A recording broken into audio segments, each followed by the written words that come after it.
Sziasztok, Rubi vagyok, és ebben a videóban meg fogom nektek mutatni, hogy milyen új könyveim lettek 2025 márciusában.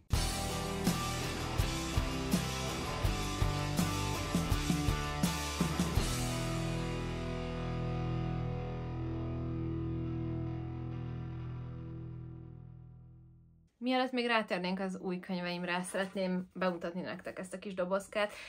Ez lesz az, ami a büntetéseimet tartalmazza, mert bizony március lett az első hónap, ahol túlszaladtam a kvótámon, és hát ezért büntetést fogok húzni majd a videó végén. Csak egy nagyon gyors összefoglaló, ugye annyi könyvet vehetek minden hónapban, amennyit az előzőben elolvastam, plusz-minusz egy-két szabály, de ezekkel most nem mutatnék senkit, és hát hogyha véletlenül többet sikerül vennem, akkor húznom kell azokból a büntetőkártyákból, büntető cetlikből, amik a kis dobozkában vannak.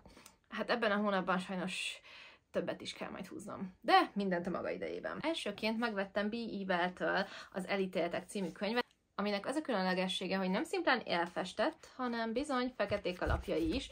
És alapvetően én nem az a típus vagyok, aki a szép külső miatt megvesz egy könyvet, viszont ez egyébként is érdekelt azért, mert a szerzőt nagyon sokat szoktam látni TikTokon, és hát nagyon kíváncsi voltam arra, hogy hogyan ír, mert nagyon különleges stílusa van a videóinak, és azt is szokták mondani, hogy az ő könyvei inkább erős idegzetűeknek ajánlottak, és bár én nem tartom magam extrémen erős idegzetűnek, viszont amikor olvasok, akkor elég sok mindent bevesz a gyomrom, úgyhogy hát nagyon kíváncsi vagyok. Ez a könyv egyébként a fülszöveg alapján egy olyan hölgyről szól, aki egy börtön igazgatója, és ő maga pszichológus, és hisz a második esélyben, úgyhogy szerintem ez egy nagyon érdekes, és valószínűleg elég kemény sztori lesz. A következőről annyit szeretnék mondani így előjáróban, hogy már itt tudtam, hogy ha ezt a könyvet megveszem, akkor túl fogok szaladni a kvótámon, de egyszerűen csak szükségem volt rá, ez pedig nem más, mint a Hollódala, ami nagyon-nagyon-nagyon-nagyon izgalmasnak ígérkezik. A Farkasok dalát azt pont most olvastam márciusban, és hát nyilvánvalóan annyira tetszett, hogy hát kellett a második kötet, és ezt hamarosan fogom is olvasni, úgyhogy ezzel még fogtok találkozni néhányszor a közeljövőben nálam. Erről igazán sokat nem tudok mondani, már csak azért sem, mert ez egy második kötet, és nyilvánvalóan, ha valaki esetleg nem olvasta az elsőt, akkor az spoileres lenne. De általánosságban el tudom mondani a Green Creek sorozatról, hogy ez egy 4 kötetes történet, és ebből eddig 2 jött ki magyarul, ugye ez a második, és ez egy egészen friss megjelenés, és valószínűleg senkit nem fogok meglepni, amikor azt mondom, hogy farkas alakváltókról szól ez a történet. Ennek a második kötetnek egyébként a főszereplője már nem farkas, nem alakváltó, hanem egy boszorkány lesz, és nekem az első kötetben ő volt a kedvenc karakterem, úgyhogy duplán nagyon izgatottan várom ezt a kötetet. Ugye ezt emlegettem már az előző kötetnél, hogy már amikor azt megvettem, tudtam, hogy túl fogom lépni a kvótámat, na hát ez azért történt, mert márciusban volt egy nagyon izgalmas projektünk Fannival, és erről készült is 2 videó, egy az én csatornámra, egy az övére, ezeket szépen be fogom majd linkelni. És hát ennek keretében egymásnak rendeltünk mangákat, és tudtam, hogy mivel én is 6-ot rendeltem Fanninak, ő is 6-ot fog rendelni nekem, tehát nem tudtam, hogy mik lesznek azok, de számítottam rá, hogy jönni fog hozzám 6 manga és manva, és hát most ezeket gyorsan megmutogatom nektek, de inkább, ha többet szeretnétek hallani ezekről a történetekről, akkor nézzétek meg a csomagbontós videóinkat, illetve hát ezekkel az én videómban találkozhattok, de hogyha érdekel titeket, hogy én miket válogattam Fanninak, akkor pedig mindenképpen kattintsatok át az ő videójára is. Az első kötet nem más, mint a The Fragrant Flower Blooms with Dignity, aminek nagyon hosszú címe van, és nagyon büszke vagyok magamra, hogy ezt megjegyeztem. Ezt egyébként azóta már el is olvastam, és ez nagyon tetszett. Ez egy iskolai élettel kapcsolatos történet. Főszereplő srácunk egy olyan iskolába jár, aminek nem túl jó a híre, a lány pedig a rivális és egyébként szomszédos lányiskolába jár, ami viszont kifejezetten egy elitiskola. És hát nyilvánvalóan ez megágyaz annak, hogy a 2 iskola diákjai alapvetően nem igazán kedvelik egymást, de hát ők ennek ellenére azonnal szimpatikusak lesznek egymásnak, és ebből fog szépen kialakulni majd az ő kettőjük romantikus kapcsolata. Kértem Fannit, hogy vegyen nekem manvákat is, mert az a helyzet, hogy manvákban annyira nem széles a látóköröm, mint mangákban, és egyébként abban sem vagyok annyira nagyon tájékozott, mint amennyire szeretnék, de igyekszem. És hát azt is kértem, hogy ez mindenképp legyen a csomagban, mert ezt nagyon-nagyon-nagyon vártam. Ez pedig nem más, mint ugye a Villains Are Destined to Die-nak a 7. kötete, és ezt is elolvastam már azóta, és ez is nagyon-nagyon-nagyon csodálatos volt. Erről nem fogok most bővebben mesélni, mert egyrészt már nagyon-nagyon sokat emlegettem ezt a sorozatot, másrészt pedig, mivel elolvastam márciusban, az összegzőmben biztosan találkozni fogtok vele. Megkaptam az Unholy Blood címet viselő vámpíros manvának az első kötetét is. Emiatt azért is vagyok izgatott, mert az utóbbi időben inkább több farkasos alakváltós sztorit olvastam, és valószínűleg jól fog majd esni, hogyha egy jó kis vámpíros sztorit is olvashatok, ahol már, ha jól emlékszem, idősebb a főszereplő, tehát nem ilyen kamasz, hanem fiatal felnőtt, és elvileg együtt fog működni a főszereplőnk egy nyomozóval is, szóval ez egy ilyen izgalmasabb történetnek ígérkezik. És van itt még egy másik manva is, a Kill the Villainess, és ezt a könyvjelzőből is láthatjátok, hogy éppen olvasom, és nagyon vicces a felütése. Fannival szeretjük egyébként ezeket a villainess-es sztorikat, amikor ugye valamilyen csoda folytán a főszereplőnk egy ellenséges hölgynek a bőrében találja magát valamilyen játékban, vagy ugye ennek a történetnek az esetében egy regény antagonistája lesz a főszereplőnk, és hát általában itt ugye ez a célja a szereplőknek, hogy minél hamarabb végigjátsszák ezt a játékot, ezt a sztorit végigpörgessék, és visszatérjenek a saját világukba, de közben szeretnének azért életben maradni. Na ő nem. Ő arra gondolt, hogy inkább minél hamarabb meghalna, és majd úgy tér vissza a saját világába. Ez eddig nagyon vicces, és nagyon sajnálom, hogy még angolul nem jelent meg több kötete, de hát ez egy nagyon-nagyon friss megjelenés, úgyhogy majd nézegethetem a Libristót meg a Molyt, hogy mikor lehet majd beszerezni ennek a következő részét. És ha már beszéltem itt az előbb következő részekről, hát Fanny gondolta arra is, hogy legyen nekem egy folytatásom is, úgyhogy itt van a Horimiának a harmadik kötete, ami szintén egy közös kedvencünk, ezt a sztorit nagyon kedvesnek tartom.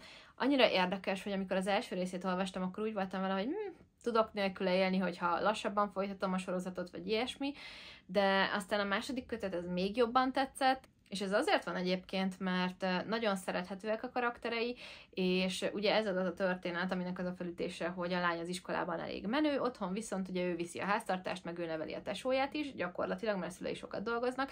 A srác pedig az iskolában ilyen szürkágérke, egyébként meg amikor kilép az iskolából, akkor ilyen nagyon menő sráccá változik át, mármint hogy nem varázslat által, csak átöltözik, meg berakja a piercingjeit, szóval tök érdekes egyébként ez a felütés, ez egy nagyon vicces hívószó tud lenni, és ugye ez volt az, amivel engem ez a sztori bevonzott, és ami miatt maradtam, az viszont az, hogy nagyon szépek a barátságok benne, illetve a főszereplőink kapcsolatának alakulását is nagyon szeretem.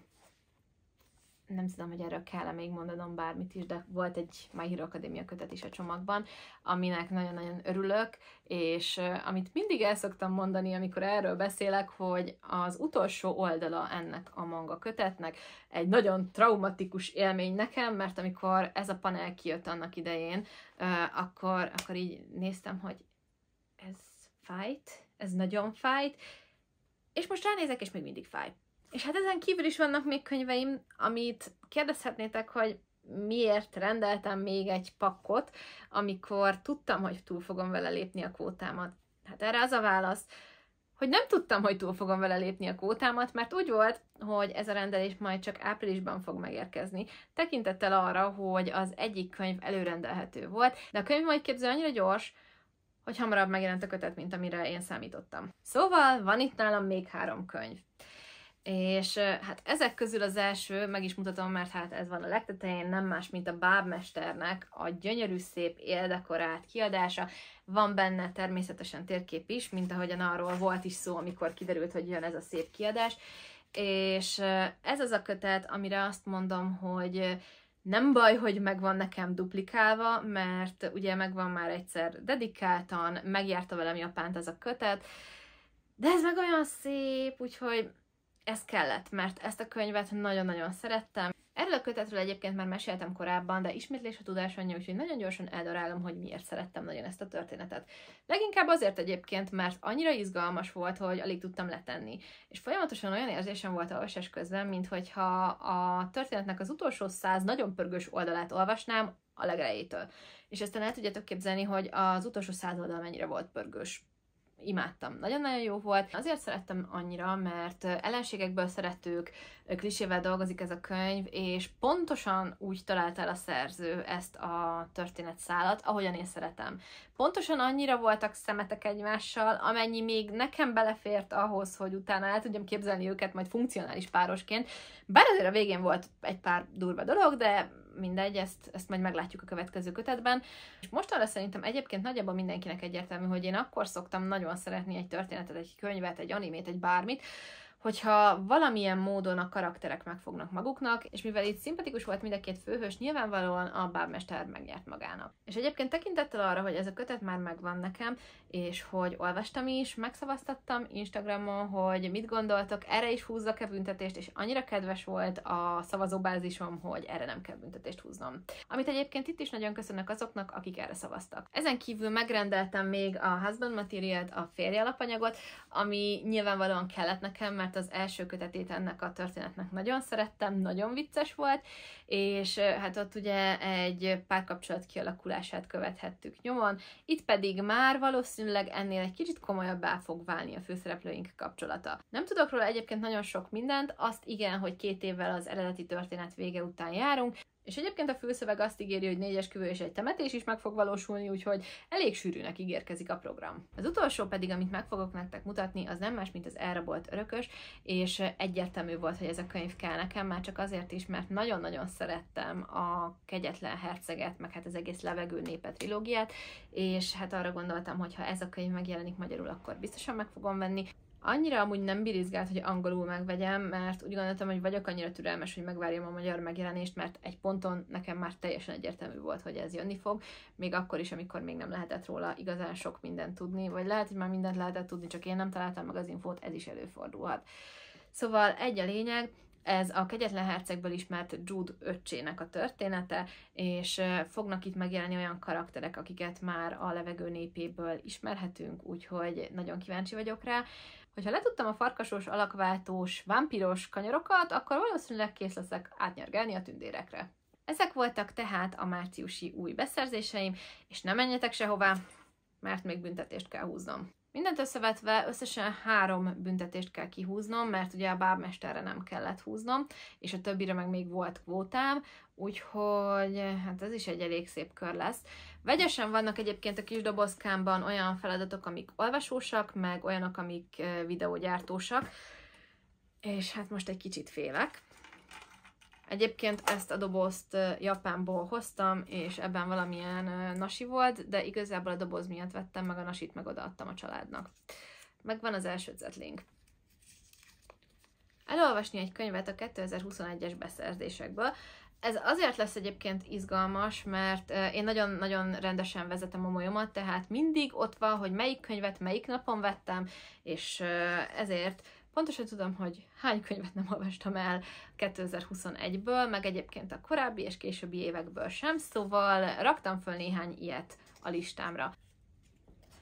Oké, szóval akkor van egy ilyen pontunk, 2021-ben vásárolt könyvet olvasni. Ez még egyáltalán nem rossz.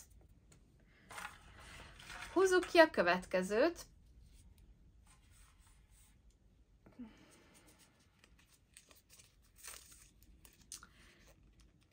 Oké, ez nagyon vicces lesz. Mesélek a régi fanfictionjeimről videó. Nem biztos, hogy titeket érdekel, de attól még meg fogom csinálni. Én ugye nagyon-nagyon sok fanfictiont írtam régebben, sokat is olvastam, de szerintem egy ponton túl inkább többet írtam, mint amennyit olvastam, de rengeteget, tényleg, nagyon-nagyon sokat. Főleg egyébként Harry Potteres fandomból, még azzal kezdtem a pályafutásomat, de mindegy, erről majd mesélni fogok szerintem akkor ebben a videóban, ami szerintem nagyon vicces lesz. És akkor húzzuk ki a legutolsót, az ez lesz. És egyébként amilyen ütemben haladunk, még jöhetnek a további kihívások kommentben. Oké, ez is egy videós dolog lesz, ez pedig a Random tények rólam 2 videó.